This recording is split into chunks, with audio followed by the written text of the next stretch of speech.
Okay, hello everybody, it is Superstupidy, and I am back with some more Star Battalion. Last episode, we completed all of the golden missions. Well, we completed all the missions in gold medal anyway, so we completed all the missions, and the last thing on our checklist to do for this playthrough is to get the final achievement that I intend to get, which is the one for getting 1,000 enemy kills. And I had a quick look through the levels, and it seems like this is the one that's gonna make it the easiest to rack up kills, because some of the other levels that give you easy enemies to knock down are, well, they have long cutscene, like scripted event sort of things that just take too long to get through. This one kind of feeds you up, it kind of serves you up a bunch of enemies fairly easily, and because you get to play as the Valkyrie, you can kind of just missile them. And they seem to give you ammo back pretty readily, so it's a lot easier than trying to chase them down and shoot them. You can just kind of sit here and bam, they're gone. So I'm gonna be replaying this mission a few times probably, and hopefully the achievement is mine before too long. Oops. Didn't mean to shoot 3.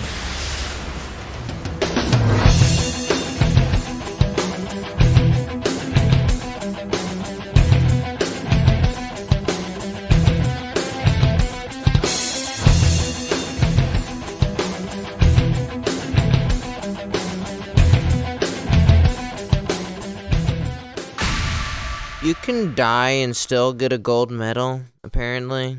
Okay.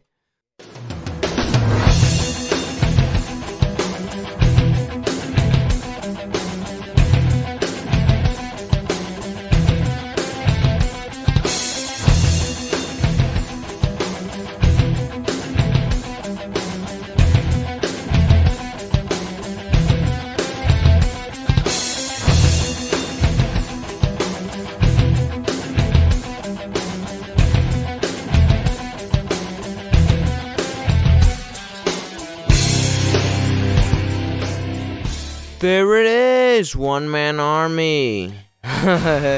Alright. Well,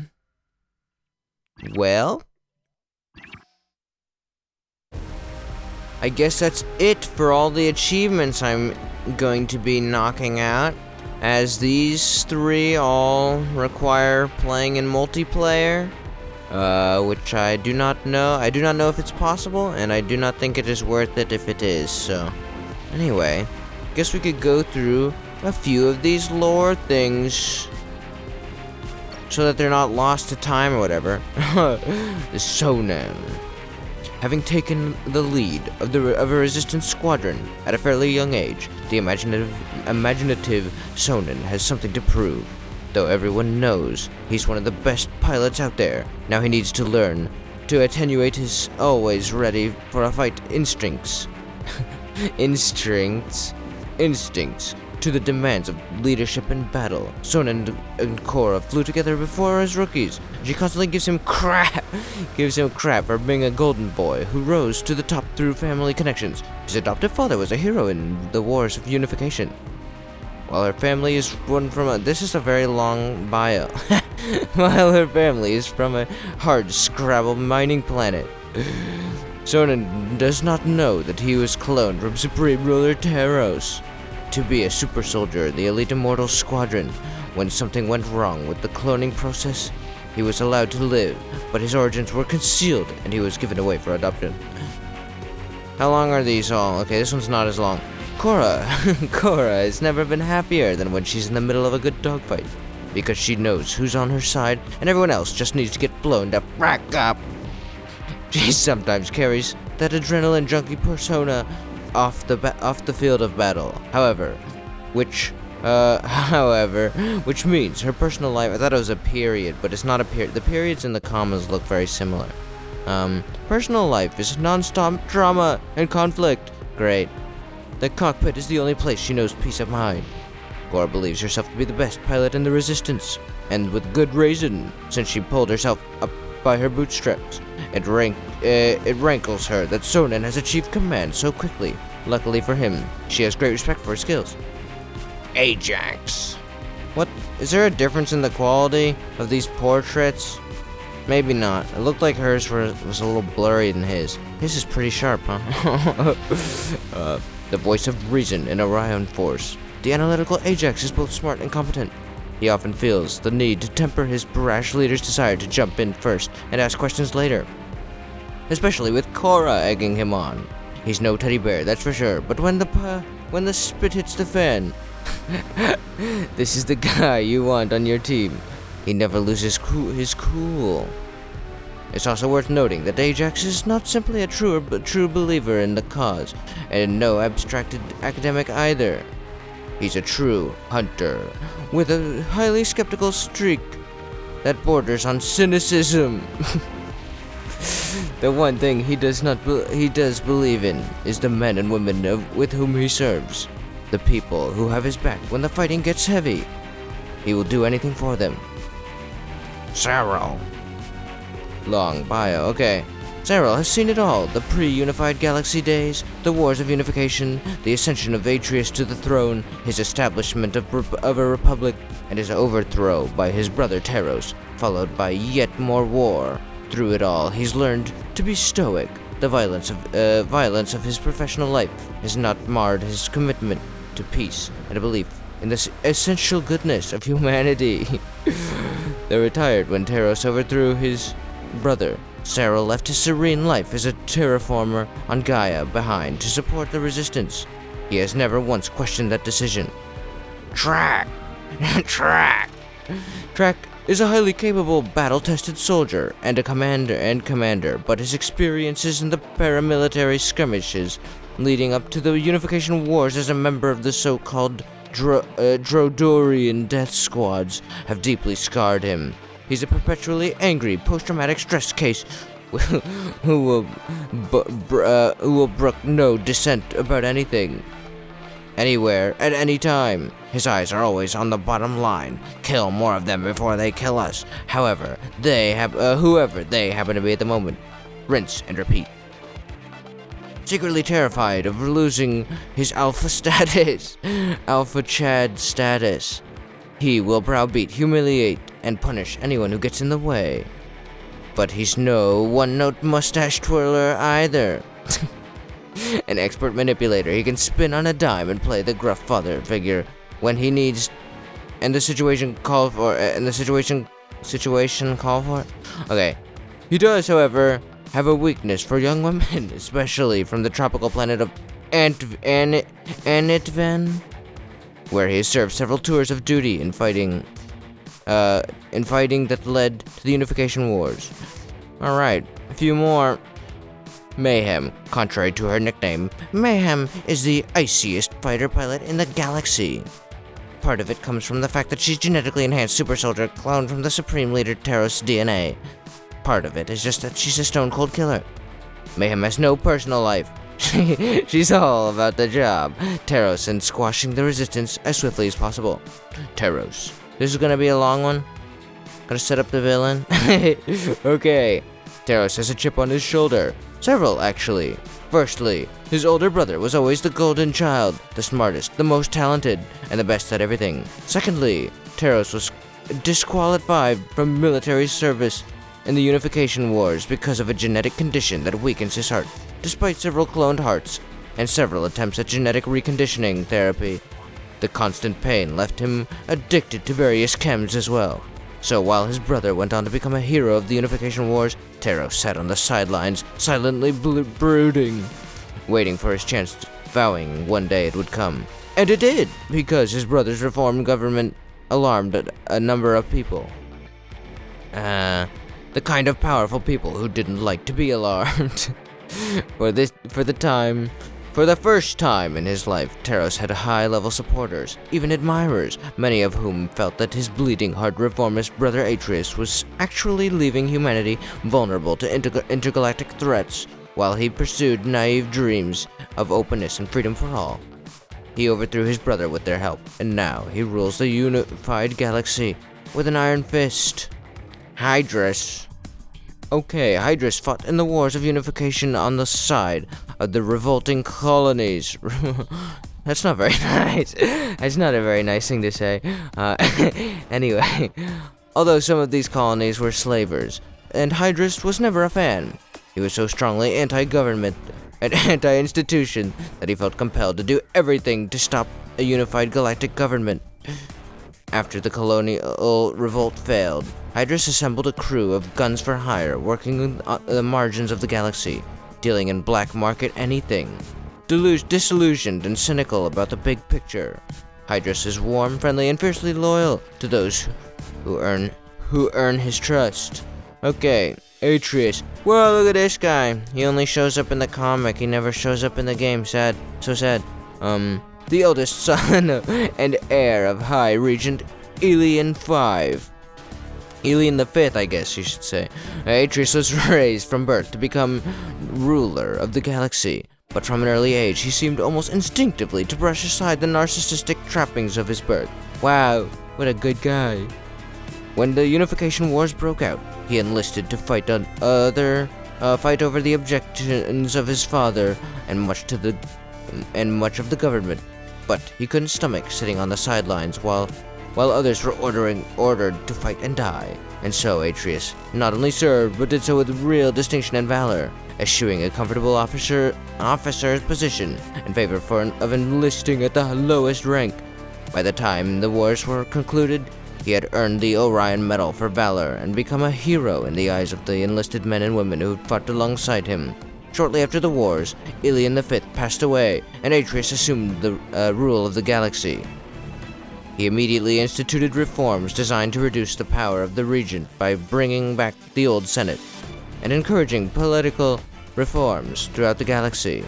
The wealthy and powerful that had benefited from the status quo were immediately threatened and outraged. With the help of his younger brother Teros, they deposed Atreus, imprisoning him on Dunican.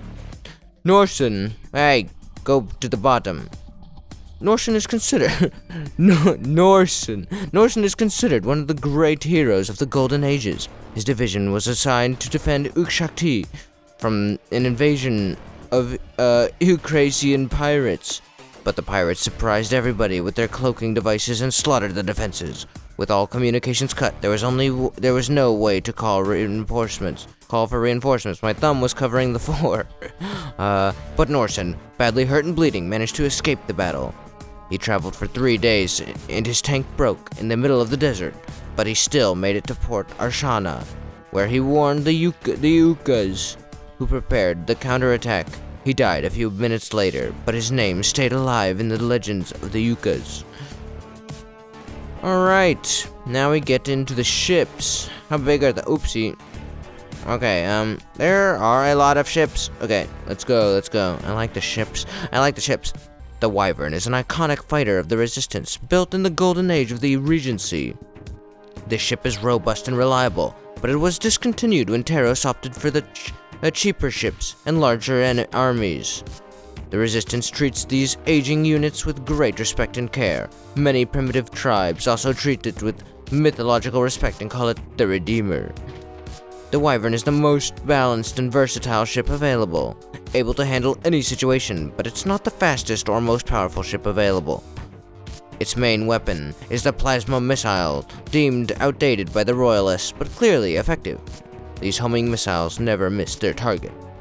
Fenrir. The Fenrir-class bomber is the Resistance heavy space fighter. These ships were used for transport in the mines of Curso, but the Resistance revamped them and turned them into formidable bombers, considered nearly unstoppable. They can break through enemy lines like a juggernaut. The Fenrir, there's more bio in the ships than there are in some of the characters. The Fenrir is equipped with heavy projectiles and features of a thick hull. This makes it the perfect ship to storm heavily fortified enemy positions and ground units, but it is at a disadvantage against faster and more maneuverable fighters. Valkyrie. Whoa, look how long it is. Oh, it's long.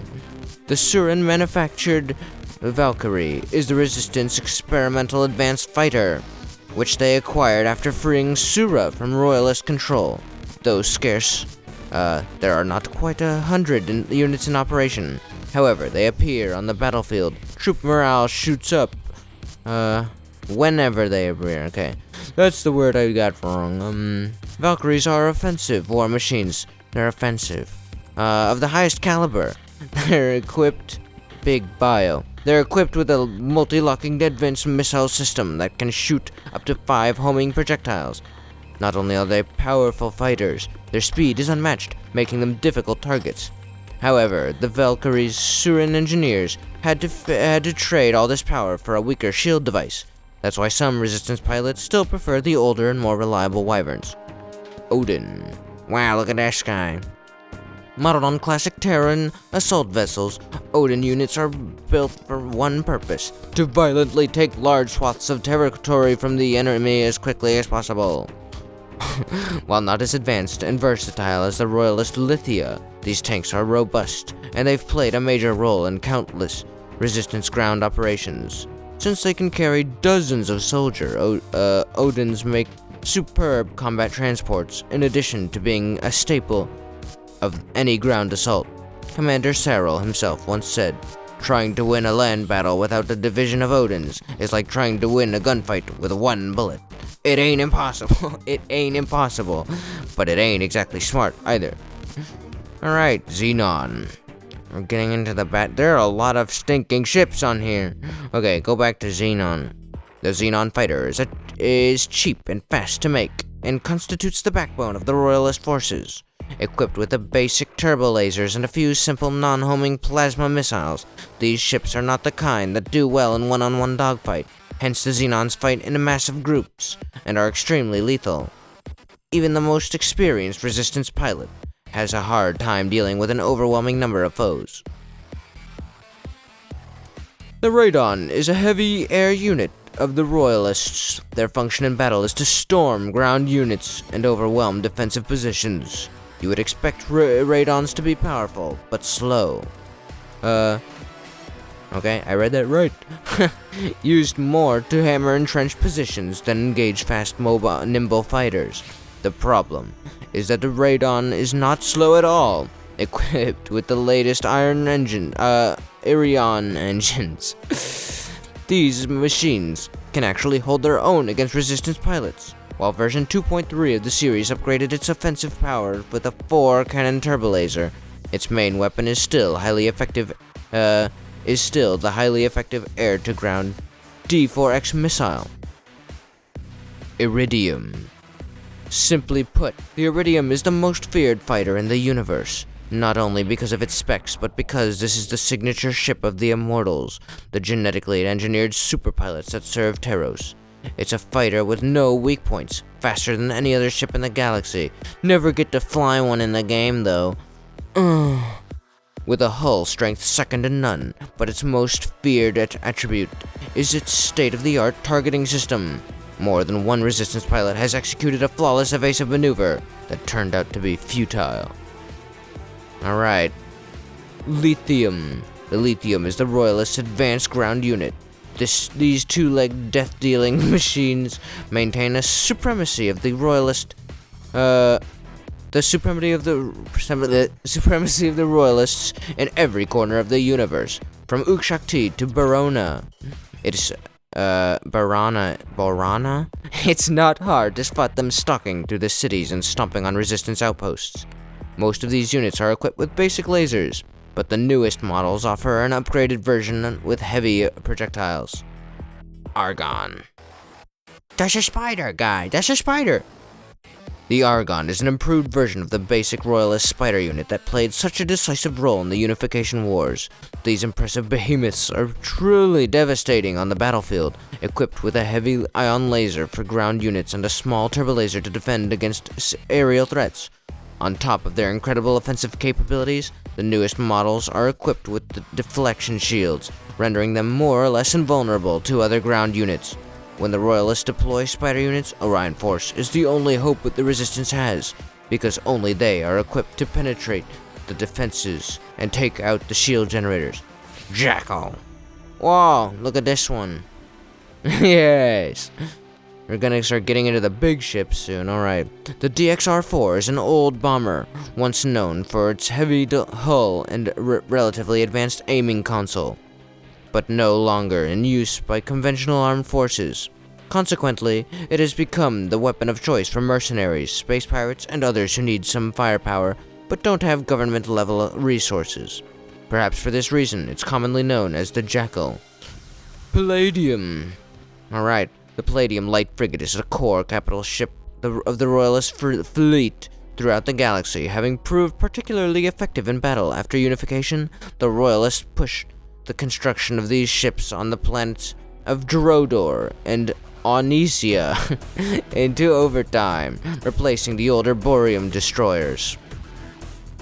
Depending on the exact model, the Palladium comes equipped with anywhere from 5 to 9 turbolasers, as well as a powerful ion cannon. They can also carry up to 12 bombers and 16 fighters in the front hangar. The Palladium frigate is a powerful and versatile weapon for the Royalists. However, its power cells are vulnerable to attack, and disabling them can reduce the craft's energy supply, making it vulnerable to the Resistance heavy weapons. Boreum. The Boreum-class armored destroyer is considered a relic of the golden age of unification. Though it's been discontinued in favor of the more versatile Palladium, it remains the most feared ship in the Royalists' arsenal. There are 5 Boreum destroyers still in active service, one in each of the galaxy's main quadrants, plus a 5th, which is Commander Track's command ship. The Boreum destroyer is equipped with several missile launchers, 2 ion cannons, and dozens of turbolasers. It usually carries 2 bomber squadrons, 4 fighter squadrons, and 1 elite squadron of Iridia. If all that isn't persuasive enough, keep in mind that the Boreum will usually be flanked by several frigates, making this a unit you don't want to get close to. Valhalla and Cyclops. The Valhalla carrier is another one of the Resistance icons, and a symbol of salvation for many people in the outer colonies. After the Resistance liberated the Merakian system, the Centaurians became their allies, and threw all of the engineering capabilities behind creating the Valhalla for the Resistance. Featuring 2 heavy cannons and carrying up to 16 fighters, the Valhalla can more than hold its own against Royalist frigates. Last one. Alright, Cyclops. Alignment unknown. As with much about the mysteriously vanished civilization of the ancients, the Cyclops was once considered a myth. But with the discovery of the site at Aldor, that understanding has been reversed. We now know that the Cyclops really existed and was known by the ancients as the Planet Eater. According to partially translated ancient holotexts, the Cyclops was powered by a mysterious energy core, and its laser weapons were several orders of magnitude more powerful than the most advanced technology today. So powerful, in fact, that they could penetrate to a planet's core, overheating it and creating a massive explosion, destroying the entire planet. Some speculate that the Cyclops played a role in the destruction of the ancients' entire civilization. Alright, that's all the ships. Now we just have the planets. Let's read up on some planets. Okay, Dunican is a Class C ice planet on the periphery of the New Territories. Temperatures on the surface vary seasonally, but the planet's surface remains permanently frozen. In fact, near constant snowfall lessens only during the season of Kumak. Okay. The planet is largely unpopulated, except for a handful of Royalist military outposts. As children, Atreus and Taros were sent to Dunican for military training. In a cruel twist of fate, when Taros usurped the throne, he built a penal colony there and imprisoned his brother Atreus within it. It is rumored that after enduring horrific torture, Atreus remains alive in cryosuspension. Ukshakti is a planet in the Sanda system. Ha, it's sand. Sand. Once a tropical paradise, a massive asteroid strike on its satellite Nylaris knocked it into orbit, and the two worlds collided. Nothing survived this massive impact. A portion of Nylaris is actually embedded in the planet of Ukshakti, creating an odd orbital cycle and a complex, rocky surface. In the planet's northern hemisphere, Ukshakti is now home of the Ukas, a humble but fiercely independent community of nomads and farmers who have never accepted royalist rule. The locals are supportive of the resistance and provide them with supplies, which this has caused numerous problems for the Ukas, but they remain faithful to their ideals. Tarapath. The space graveyard of the Tarapath system is all that remains of the ancients. Hundreds of strange ships and exotic space stations abandoned nearly a millennium ago for unknown reasons. Recently translated ancient holotexts hint at the Cyclops, and even a possible alien invasion. Alien invasion? I never saw any aliens in this game. What the heck? But the translations are too few and too sketchy for anything but conjecture and speculation. Despite the obvious historical draw, Tarapath's remote location and intense solar flares and radioactivity present serious obstacles to researchers. For all these reasons, and perhaps others, superstition and rumor abound. Some say it's haunted, and every intrepid space trader has at least one story about a crew that entered the so-called Tarapath Triangle and never made it out. Drodor. Drodor is the most advanced manufacturing planet in the known universe.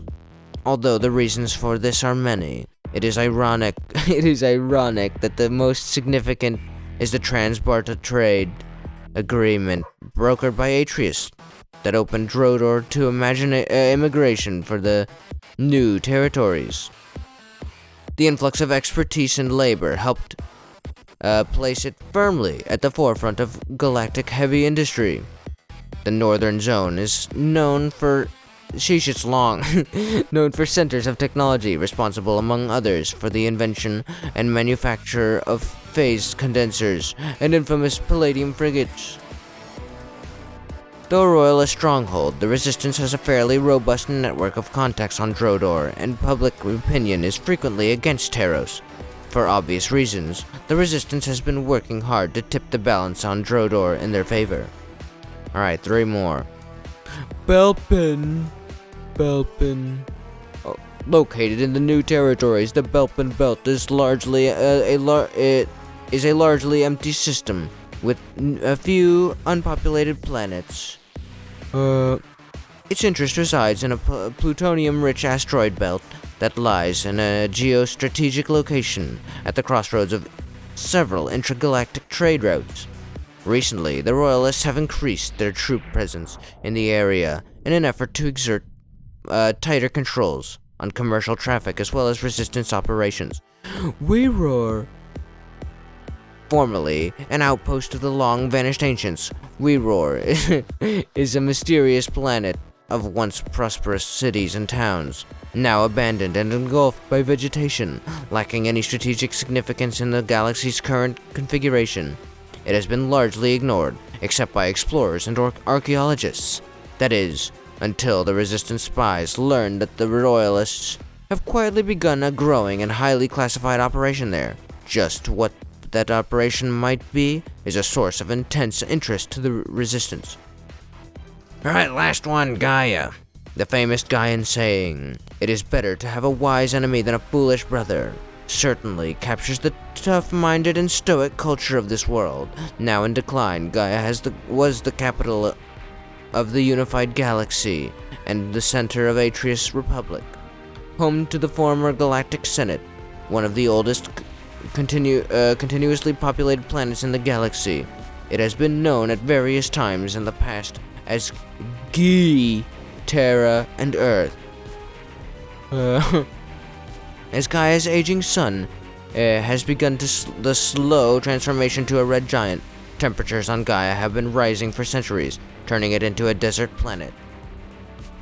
Because of the strong local opposition when Taros usurped the throne, he moved the capital to of the galaxy to Surya, vowing that when he returned to Gaia, he would be able to destroy it for treason and erase it utterly from the histories of the galaxy. It would be as if Gaia never existed. No surprise then that Gaia is the unofficial capital of the Resistance, the stronghold of Commander Cyril and his troops. Alright, that's all the lore. Anyway, that's gonna do it for this playthrough. I hope you guys have enjoyed it. If you have, go ahead and do the usual supportive stuff, and I'll see you guys for the next game I do. This was fun. It was fun to jump back into this game after all these years and really have a good look around. So, anyway, from Superstupidy, it is goodbye for now. Goodbye.